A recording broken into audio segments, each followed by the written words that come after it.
এদিকে নির্বাচন কমিশন আম জনগণ পার্টি বিএজেপিকে নিবন্ধন দিয়ে বহুদলীয় গণতান্ত্রিক চর্চার ধারা অব্যাহত রাখার সুযোগ দেবে বলে মনে করেন আম জনগণ পার্টির আহ্বায়ক ডক্টর মোহাম্মদ রফিকুল আমিন। রাজনৈতিক দল হিসেবে নিবন্ধন পেতে আবেদন জমা দেওয়ার পর সাংবাদিকদের কাছে এমন প্রত্যাশার কথা জানান তিনি। সার্থুর রহমানের প্রতিবেদন।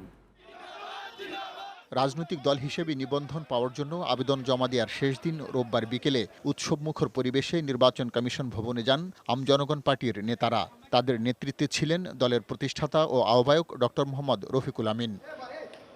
সদস্য সচিব ফাতেমা তাসনিম সহ অন্যান্যদের সাথে নিয়ে নির্বাচন কমিশনের দ্বিতীয় তলায় কর্মকর্তাদের কাছে প্রয়োজনীয় কাগজপত্র জমা দেন রফিকুল আমিন।